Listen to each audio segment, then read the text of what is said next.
¿Cuántas reuniones, no? ¿Cuántas reuniones muchas veces para irse con bronca? Para que el dolor vuelva a estar donde uno piensa que en algún momento se puede ir, pero toda herida deja cicatriz y cuando uno roza la cicatriz ve la dureza del momento que pasó y por eso no se olvida. Por más presentaciones, por más movilizaciones, por más gestos, por más apoyo que haya, la herida siempre queda. Y decimos esto porque estamos con Marta Bedio, que es su secretaria de Derechos Humanos de la ciudad de La Plata. Marta, gracias por venir. ¿Cómo te va? Buenos días, muy bien y gracias a ustedes por invitarme. Bueno, a veces uno habla de derechos humanos y lo hace con mucha liviandad o parece una frase hecha. Y a veces cuesta darse la idea o tener la idea de todo lo que hay detrás de esa palabra. De todo el dolor, de toda la lucha, de toda la hipocresía, de toda la falsedad. Porque yo creo que muchos utilizan el tema de los derechos humanos y hablan para rédito propio. Pero cuando terminó la oratoria o terminó la reunión se van y no les importa absolutamente nada. Mirá, los que militamos durante muchos años, cuando hablar de derechos humanos era casi vergonzoso o un estigma o una ridiculez, tenemos claro quiénes estaban y quiénes no, y aprendemos a diferenciar entre una adhesión nueva de buena voluntad, una adhesión nueva con convicción y una adhesión nueva oportunista. Esto lamentablemente ocurre, pero también rescatamos que en este tiempo, a partir de la lucha de tantos años, es posible hablar de derechos humanos como un tema absolutamente legitimado en la sociedad, más allá de los grupos reaccionarios, minoritarios, que, bueno, o que ya utilizan sabemos el tema, la bandera de los derechos humanos para beneficio propio que poco tiene que ver en consustanciarse con esa idea y con ese dolor, ¿no? Sin duda, sin duda. Hay mucho de eso, pero lo importante es lo que se construye, ¿no? Y creo que lo que se construye es en base a lo que se destruyó. Y a veces construir sobre lo que está destruido habla de, más allá que se pueda levantar y que vaya creciendo, pero me parece que la base tiene dolor. La base tiene dolor y, como vos decías al inicio, la base tiene cicatrices.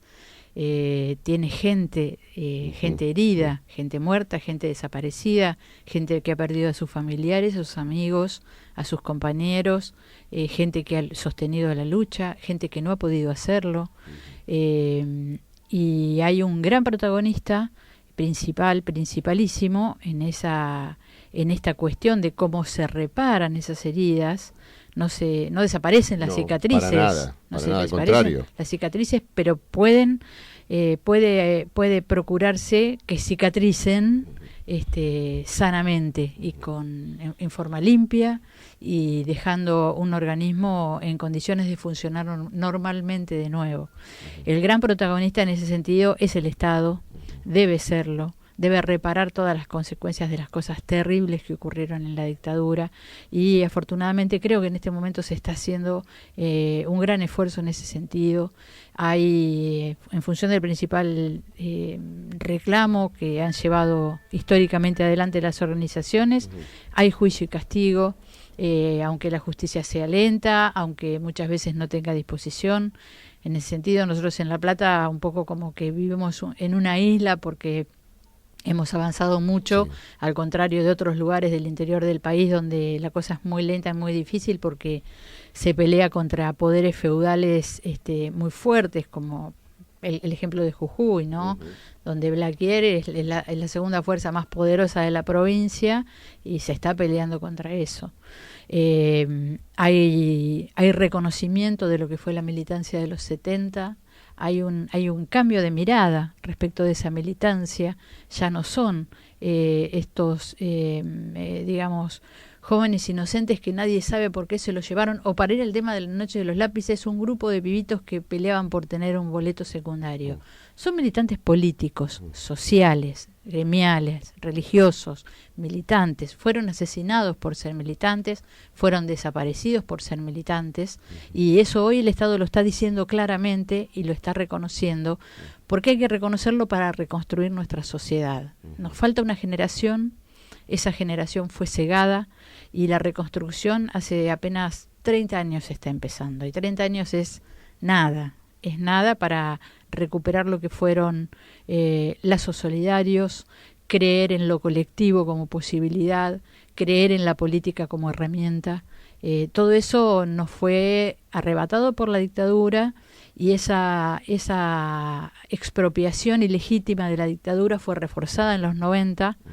De modo que, bueno, estamos ante un desafío muy grande, ¿no? Por un lado, que se concreta en hechos que tienen que ver con la dictadura, como te decía, en el juicio de los genocidas, en el juicio de los responsables civiles, los reconocimientos, las reparaciones, las marcas urbanas, todo lo que significa reconocer a aquella generación, pero también en la reconstrucción de la política como herramienta legítima, válida y única, diría yo, para defender los intereses del pueblo, los intereses de las fuerzas populares que pretenden, con matices, con distintos enunciados, con diferencias, con legítimas, lo que dice la Declaración Universal de Derechos Humanos, un mundo libre del temor y de la miseria. Eso es lo que queremos, a eso queremos apuntar, y para eso hay que hacer política, hacerla bien, hacerla legítimamente. No siempre el temor y la miseria pasa por la violencia, ¿no?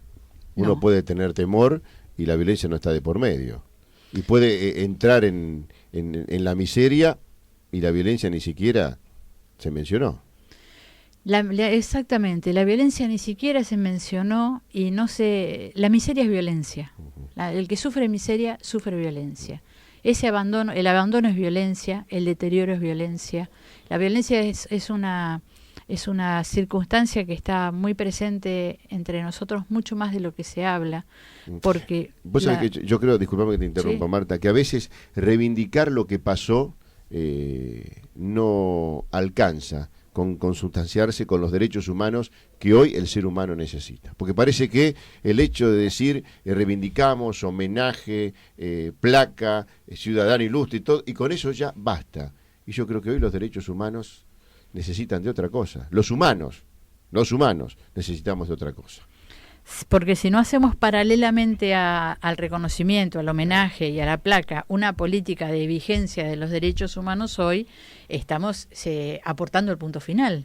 Estamos siendo hipócritas y estamos reforzando el sistema como nos vino dado de la dictadura de los 90, ¿no? La bandera de los derechos humanos es una bandera que sigue flameando, pero con colores no tan nítidos, ¿o son firmes los colores de la bandera de los derechos humanos? Yo creo que los colores de la bandera de los derechos humanos son más firmes que nunca. Lo que a veces se diluyen los bordes, digamos. Está un poco deshilachado, ¿no?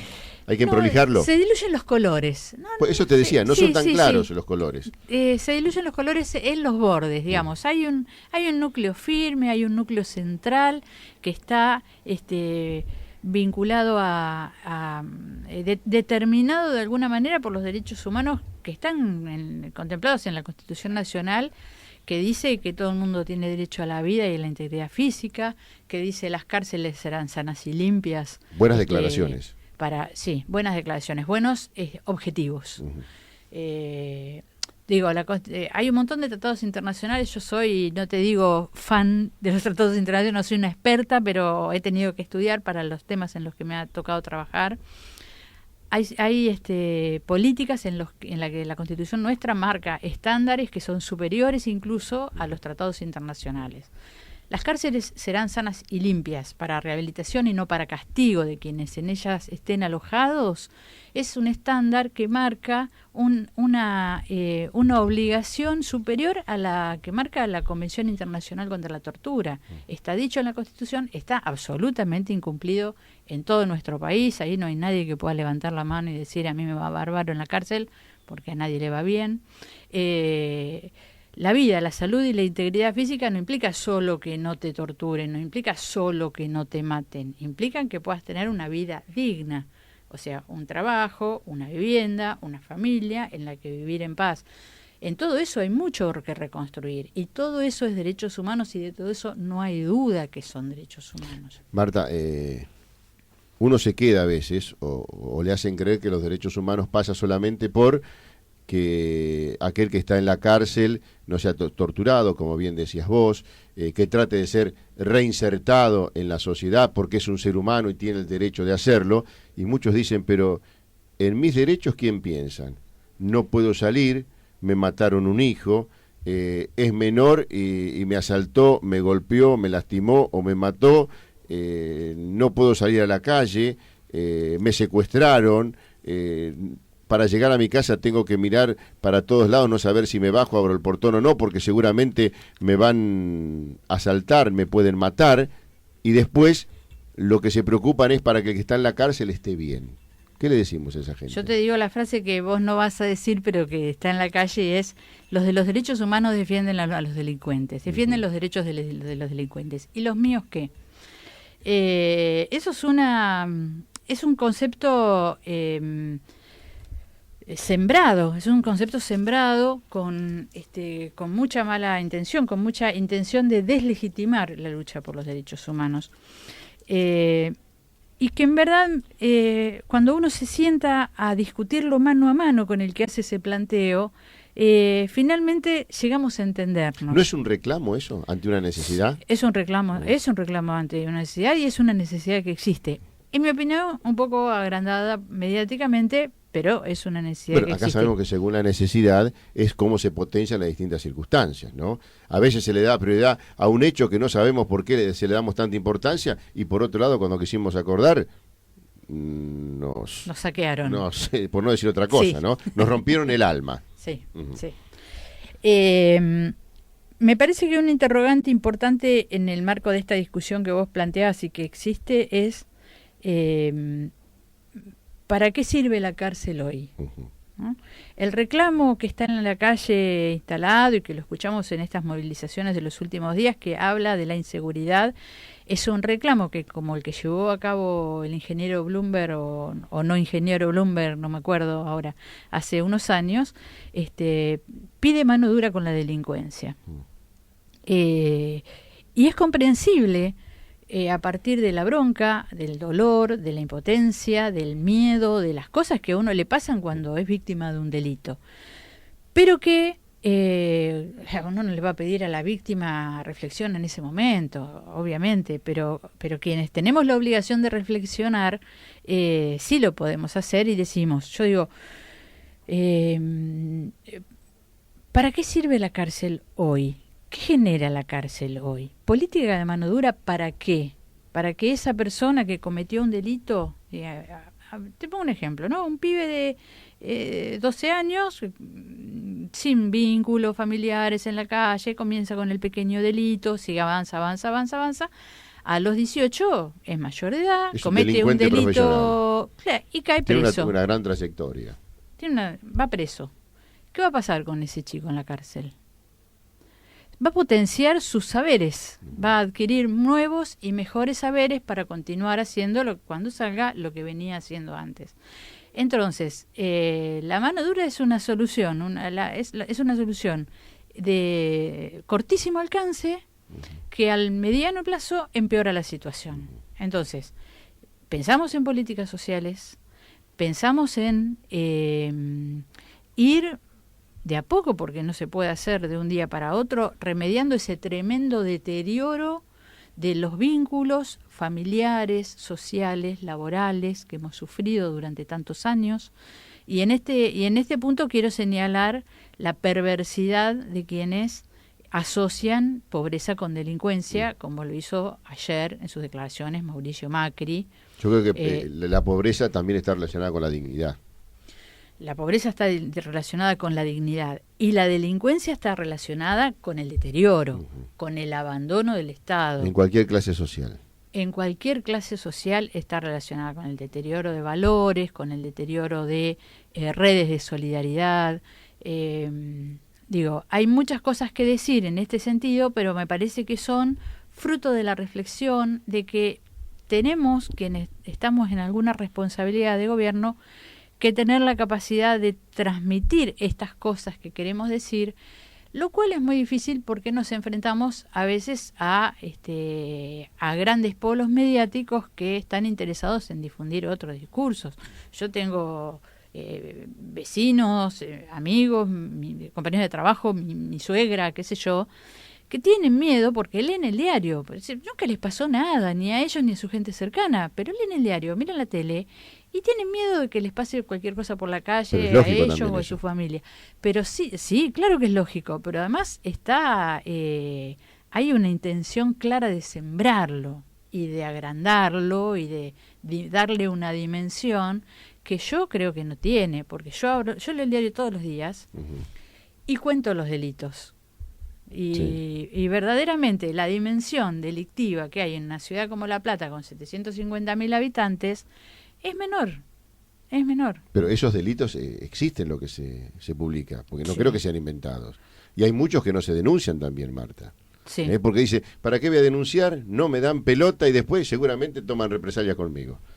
Sobre el delito que no se denuncia no podemos tener estadísticas. A lo que yo me refiero, yo evidentemente el diario publica las cosas que ocurren, yo no tengo duda de eso, delictivamente hablando. A lo que me refiero es a la proporción entre la cantidad de habitantes y la cantidad de delitos. Verdaderamente las grandes ciudades de Argentina no están ni cerca, están lejísimos de las dimensiones delictivas que tienen otras ciudades importantes de Latinoamérica y, bueno, ni hablar de los Estados Unidos, donde se vienen poniendo en práctica políticas de mano dura desde hace muchísimos años sin ningún resultado, porque este es el otro tema.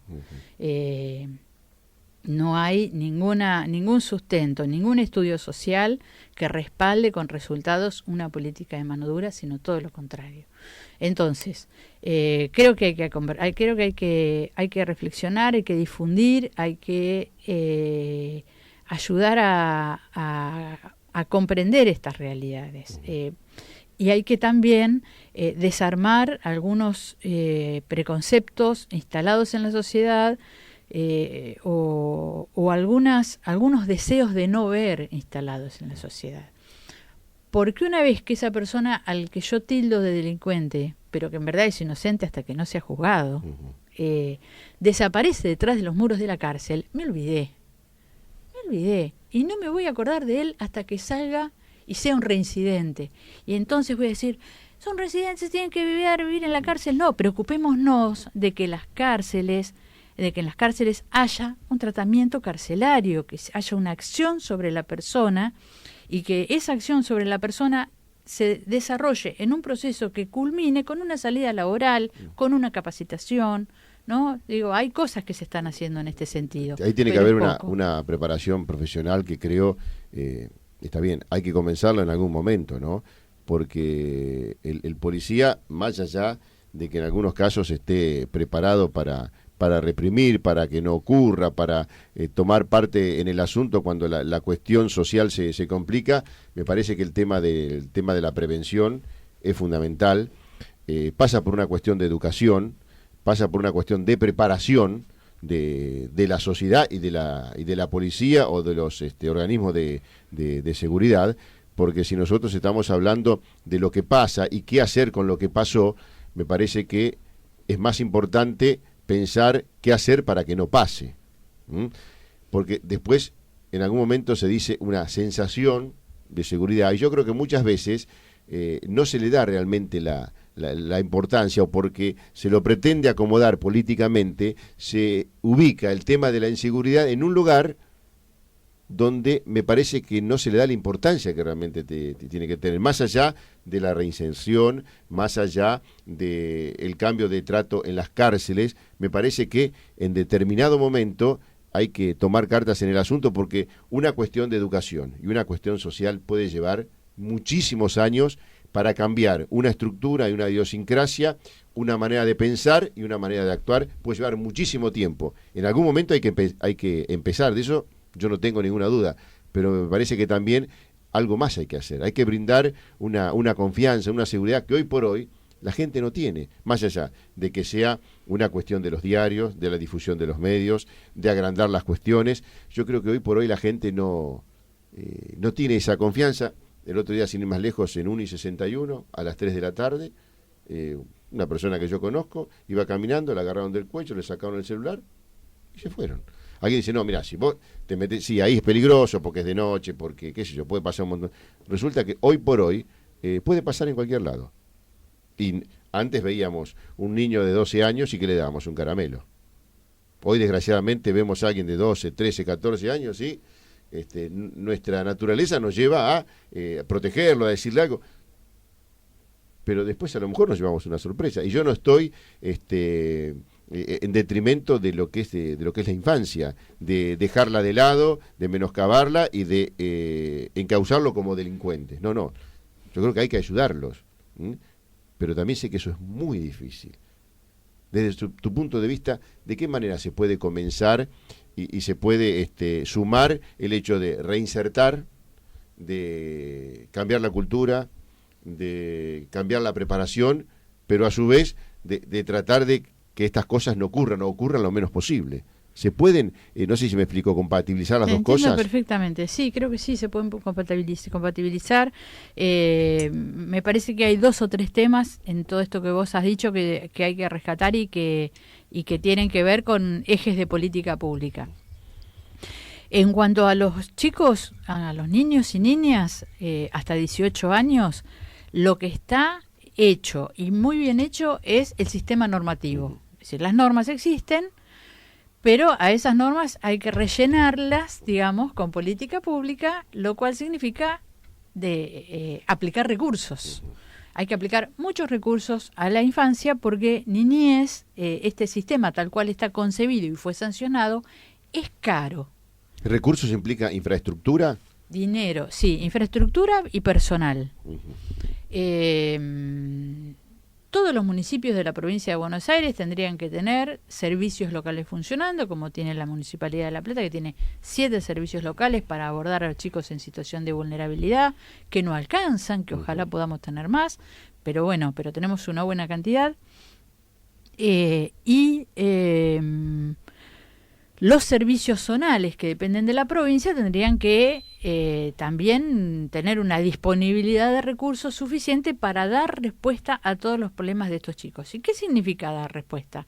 Significa abordar a cada chico con cada problemática, con cada familia, con un equipo interdisciplinario que se ocupe de eso.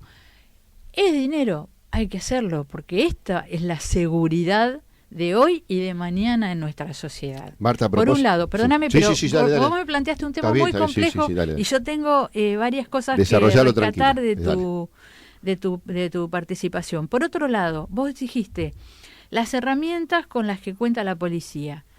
Tenemos que tener policía municipal de prevención, dependiente exclusivamente del municipio, sin intervención provincial, que pueda a través de herramientas como hoy están muy en boga, de mediación, de resolución de conflictos, con formación social en el abordaje de las problemáticas, que pueda estar en la calle cumpliendo simultáneamente la función de darle a la gente la seguridad que requiere, porque hay circulación policial, y por otro lado de abordar la problemática social con una mirada, con una perspectiva de derechos, con una perspectiva de mediar, de resolver, de no generar más problemas que los que hay.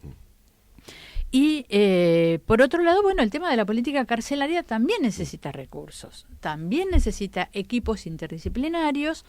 El tratamiento carcelario hoy es encerrar a una persona en una celda, después hacerla circular por un montón de cárceles, según lo que pueda o no acomodarse con el servicio, y después afuera y arreglate como puedas.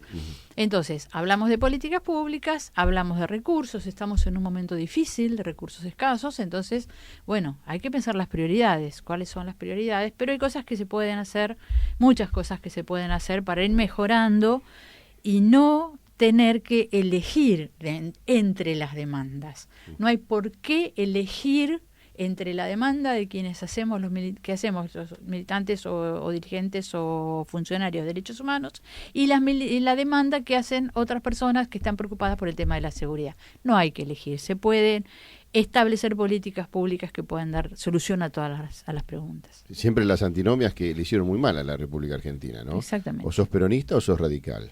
O sos de Boca o sos de River.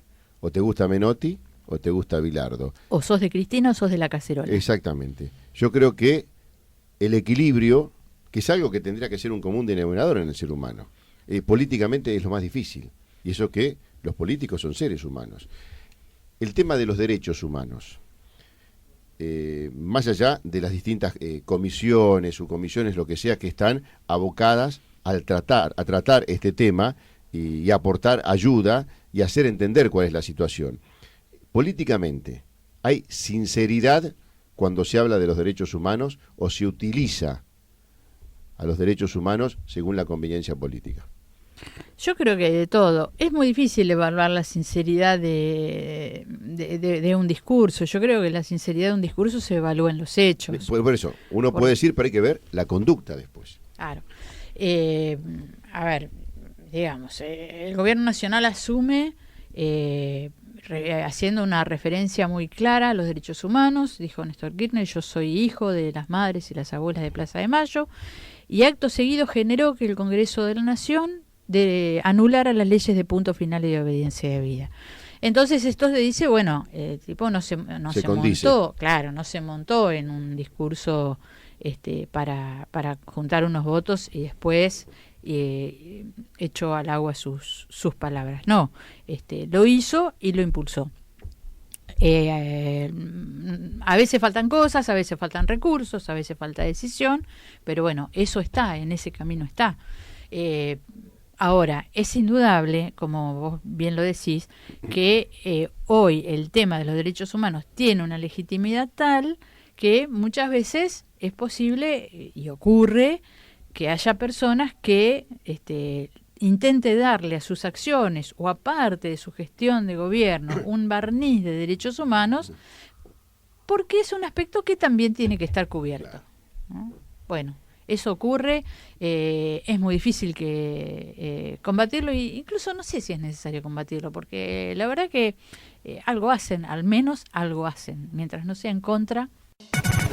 Estamos en tu casa, en tu auto, en tu trabajo, en tu gimnasio, en tu camino. Estamos en el lugar donde vos estás. Keops FM 90.1. La escuela de la noche. Creo que eso también es una cuestión que tiene que ver con los derechos humanos, pero me había quedado pendiente algo que tiene que ver entre los jueces y la justicia, porque creo que todo es una cadena. Y aquel que comienza de abajo levantando algo muy pesado, se lo pasa al otro, hasta que alguien lo tiene que enganchar para que eso no se caiga. Ahora, si esa persona o lo engancha mal o no lo engancha, la cuestión se complica. Digo, el respaldo de los jueces para establecer justicia o para utilizar la justicia. Y me parece que eso también es muy importante, porque más allá que digan la biblioteca mitad para un lado y mitad para el otro, que si a mí me conviene, a mí no me conviene, como digo, el árbitro y la interpretación, y tuvo intención o no tuvo intención, no es así. Si es mano, es mano. Si asesinó, asesinó. Más allá de las circunstancias, de que uno pueda moderar lo que puede ser la intensidad de una pena, si alguien defiende, no es porque dice, no, este es inocente, no mató, no. Voy a tratar de que le den lo menos posible, porque tiene que haber un equilibrio directamente, si no, mira, es culpable. ¿Qué le corresponde que le apliquemos? No, media biblioteca para un lado y media para el otro. ¿Me conviene? No me conviene. Porque ¿qué estamos haciendo de la justicia? Intereses de por medio. Y me parece que no es así. Que la justicia tiene que ser taxativa.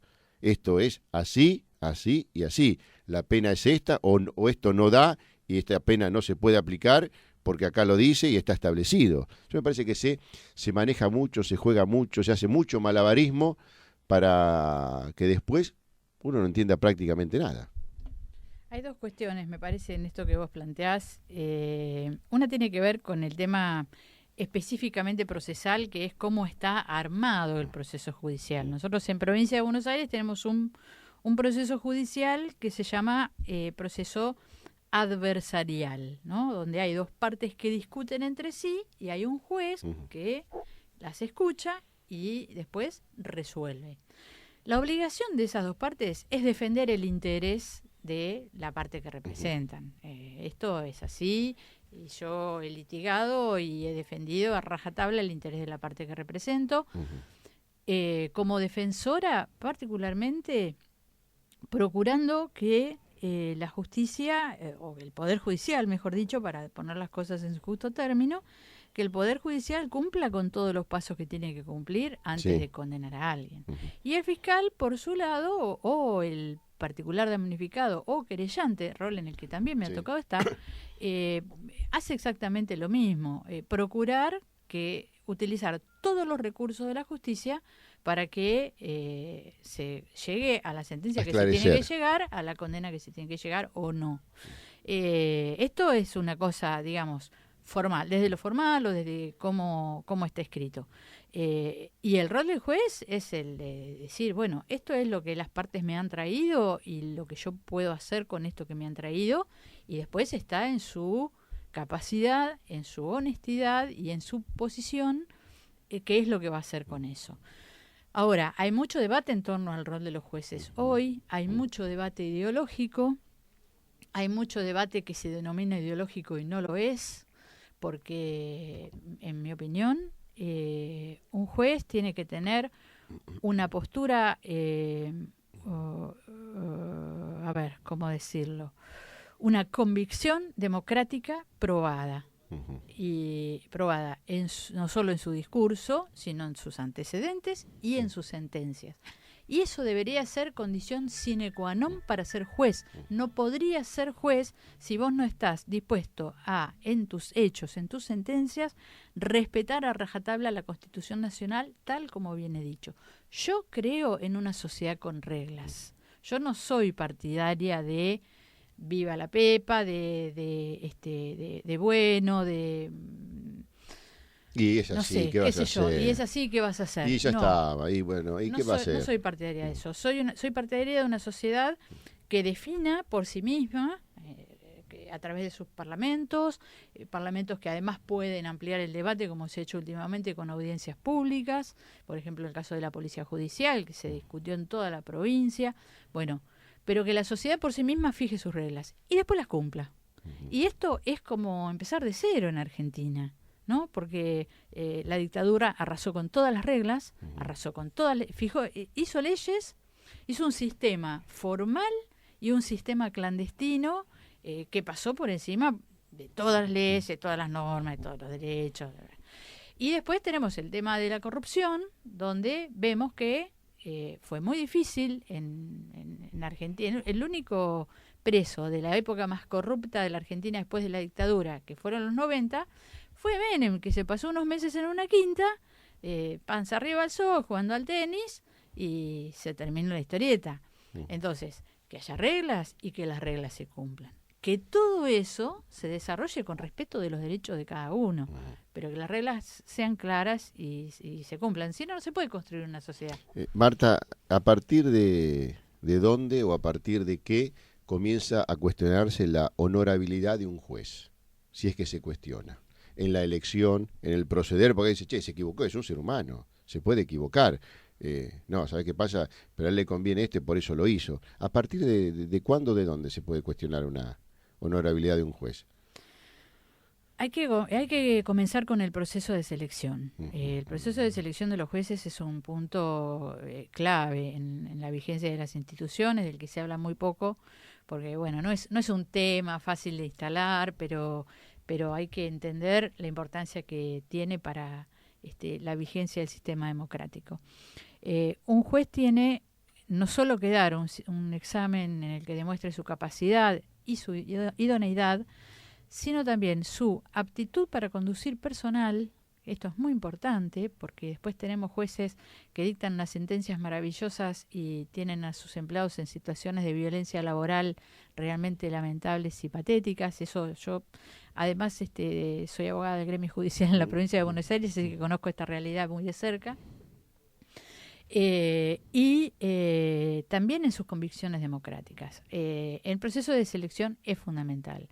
También pienso que los jueces deben ser reexaminados cada ciertos periodos. Algunos hablan de 5 años, otros de 10, otros hablan de quitarles el carácter de vitalicio. Yo no tengo una postura tomada sobre estas cuestiones en particular, pero sí que tiene que haber un proceso de selección que nos garantice que lleguen a jueces las personas que están en mejores condiciones de serlo, y no solo desde el punto de vista de los abogados, porque nuestro Consejo de la Magistratura aquí en la provincia de Buenos Aires está formado solo por abogados, y me parece que eso está mal. ¿Quiénes tendrán que integrarse? Tiene que haber representantes de la sociedad civil, representantes de, por ejemplo, del gremio judicial, de organizaciones de derechos humanos. Hoy solo hay colegio de abogados, jueces y diputados o senadores, pero que tienen que ser abogados para poder participar. Marta, el tema de la Procuraduría de la Nación en su momento dejó expuesto por los antecedentes que se habían presentado, que no eran tales, por algunos errores que evidenciaron un respaldo político del gobierno a una persona que quedó en una posición adelantada tan grande que uno dice, ¿cómo? ¿Ellos no sabían que estaba en esas condiciones o no les importaba que estuviera en esas condiciones la persona que ellos pusieron o propusieron para ocupar la Procuraduría? Sí, eso fue un blef realmente lamentable, muy desagradable para las instituciones, pero todo el episodio anterior también. Yo, y en esto voy a expresar una opinión personal, Rigui, para mí Esteban Rigui sí, fue uno de los mejores procuradores de la historia. Es una persona con un nivel académico y político superior, muy superior al de la media. ¿Por qué se los desacredita? ¿Porque era un obstáculo en el camino? ¿Porque No podría sé, complicar las cosas? Hay cuestiones, hay cuestiones políticas en el medio a las que va a ser muy difícil llegar a definir. Lo cierto es que se hizo contra él una denuncia penal, esa denuncia penal fue desestimada. Pero bueno, esto es un tema político, no es un tema legal. Rigui quedó fuera de carrera, pero me parece que es digno de ser reivindicado porque ha sido un muy buen procurador, porque es un gran académico y porque políticamente ha sostenido posiciones muy importantes. ¿Los intereses políticos conspiran contra la justicia? Los intereses políticos influyen en la justicia. El Poder Judicial, yo creo que en nuestro país es el que tiene el mejor sentido del olfato político de todos quienes participamos de una manera u otra en la vida política. Después está en la ideología de cada uno. Nosotros tenemos jueces muy cercanos a los medios que escuchamos todos los días, y tenemos otros jueces que no hablan nunca y, como dice el viejo apotegma, hablan por sus sentencias. Hay de todo en el Poder Judicial. Hay muchas presiones sobre los jueces que llevan casos importantes. Hay jueces capaces de resistirlas, hay jueces a los que se les hace más difícil resistirlas, y hay jueces que no tienen el menor interés en resistirlas. A propósito de eso, Marta, de la responsabilidad, del compromiso, de la resistencia que cada uno puede tener y del lugar que ocupa, de la responsabilidad que tiene. Se ve en una cuestión que parece menor, pero que no es menor, porque todo tiene una hilación, en este caso en la República Argentina, como es la violencia en el fútbol. Se le pide a los presidentes que asuman una responsabilidad que sabemos que es muy difícil, pero vos sabías cuando eras presidente a dónde te metías. Pero es un ser humano, tiene familia, es muy difícil pelear contra eso, políticamente están respaldados. Si yo los denuncio después entonces uno dice, pedir que se asuma una responsabilidad con cierto riesgo, importante riesgo, y sin un respaldo lógico, a veces me parece que es una locura. Y después digo, no, pero si él es presidente, es juez, tiene que asumir esa responsabilidad y tiene que hacerse cargo. Pero es un ser humano. Entonces comienzan a pasar por la mente pelotas que van y que vienen, y uno no termina de encuadrarlo y darle una imagen. Sí, es difícil, es un tema complicado. Yo no creo que nadie aspire a un cargo en el que no sabe lo que le espera. Saben lo que les espera. En algunos casos tendrán la esperanza de poder luchar contra eso, aunque no sea derrotarlo, pero al menos iniciar una lucha o equilibrar un poco las fuerzas. Y en otros casos, bueno, estarán esperando un beneficio, ¿no? O alguna forma Digo, ¿hay respaldo para aquellos que dicen, sí, yo voy a asumir la responsabilidad, el compromiso, denuncio a este, a aquel, al otro, pim, pum? Y después cuando voy llegando a mi casa, está oscuro, tengo que abrir la puerta, pasa un auto, o me suena el celular, o me hacen un graffiti. ¿Qué pienso después? Yo puedo hablar de esto en materia de derechos humanos, por ahí no en otras que no son mi métier específico. Digamos, el tema de la violencia en el fútbol lo leo en el diario, pero no tengo... Pero es una violencia social, se da en un lugar donde se masifica la presencia de la gente, por eso a lo mejor tiene más repercusión o más trascendencia, pero además están involucrados la mayoría de los estamentos de la sociedad allí. Ahí yo lo que veo desde afuera es una violencia social, claro, pero que tiene un fuerte componente de negocios, ¿no? Y a veces también una cruza con intereses políticos. En el campo de los derechos humanos, la cosa tiene muchos menos intereses económicos, porque la verdad que la mayor parte de los actores ahí son militantes, y quienes hemos accedido a un cargo, no es que por ese cargo, digamos, tampoco... Hay mucho en juego, sí. Y a los que realmente nos importa el tema estamos dispuestos a dar el paso al costado en cualquier momento. Pero el tema de la violencia, por supuesto que nos toca, y de esto habla en esta fecha particularmente el caso de Julio López, ¿no? Un tipo que se decidió después de muchos años a salir de su casa, a dar testimonio de lo que le había ocurrido, de esos hechos terribles y traumáticos que marcaron su vida y que a lo largo de muchísimos años guardó para sí, solo, hasta que un día dijo, yo voy a hablar. Fue a la Cámara Federal de La Plata, en el juicio por la verdad, y frente al doctor Schifrin contó todo lo que le había pasado. Vimos el libro que trajo el otro día el hijo Rubén, sí. Y realmente...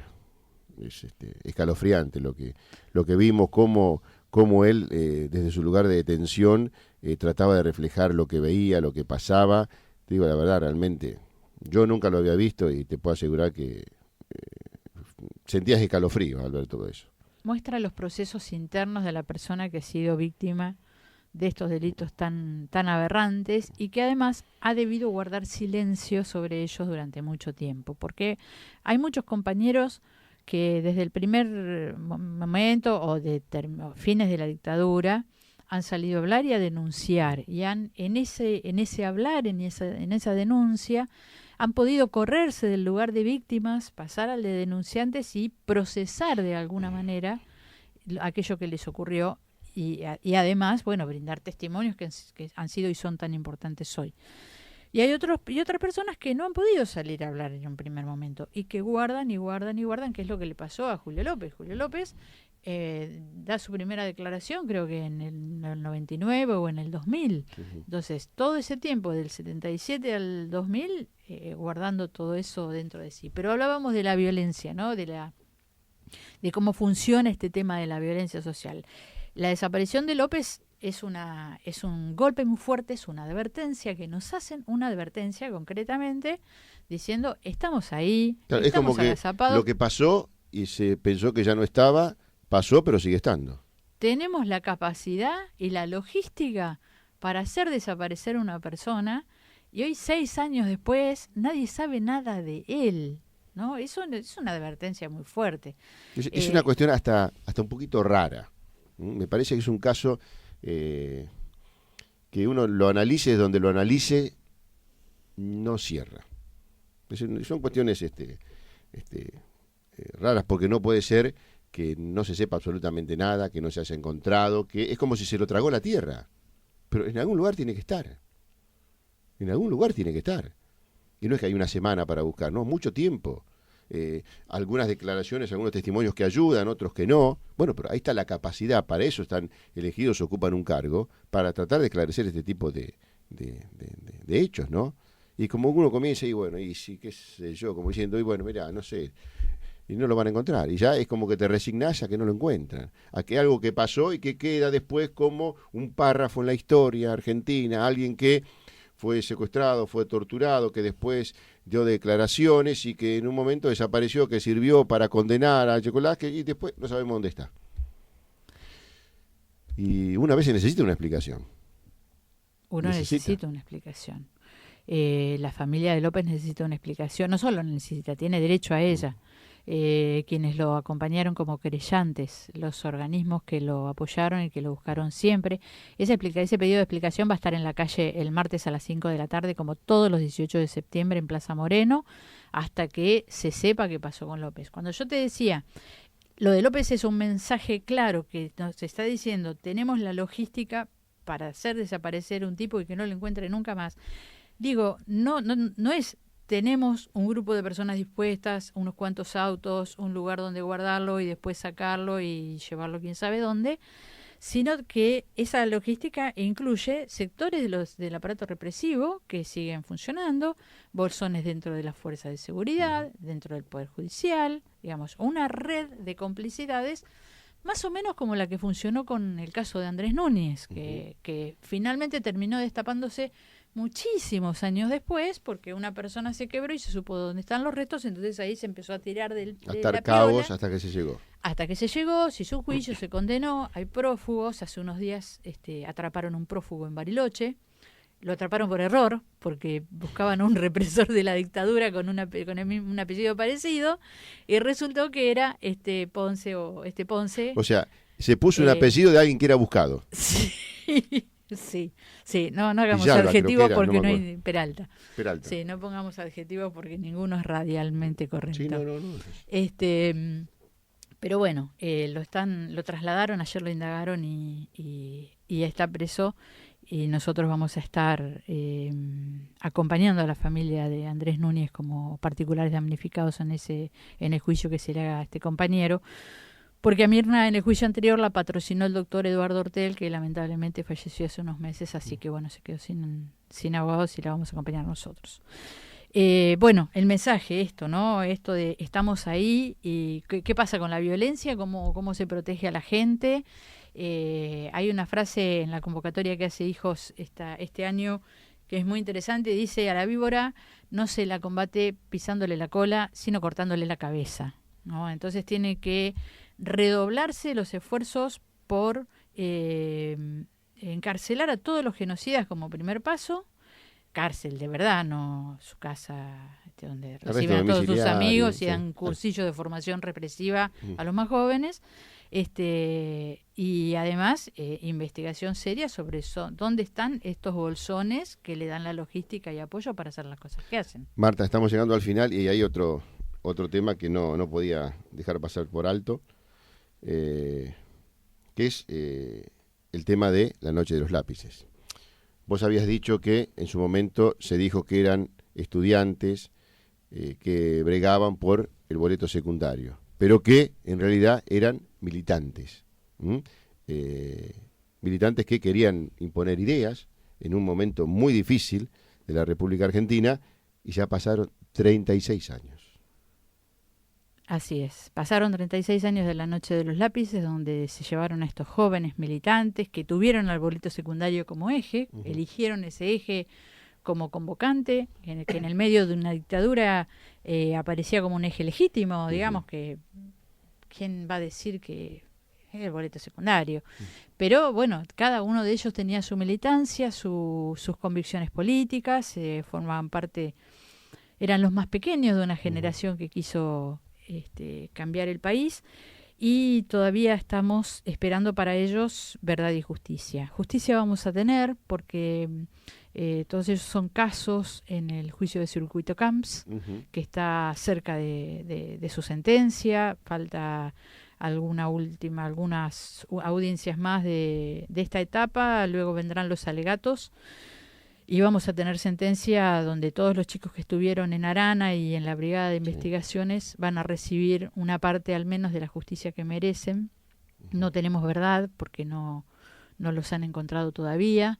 Ojalá que este gran y maravilloso trabajo que hace el equipo argentino de antropología forense pueda determinar qué pasó realmente en los hechos con ellos.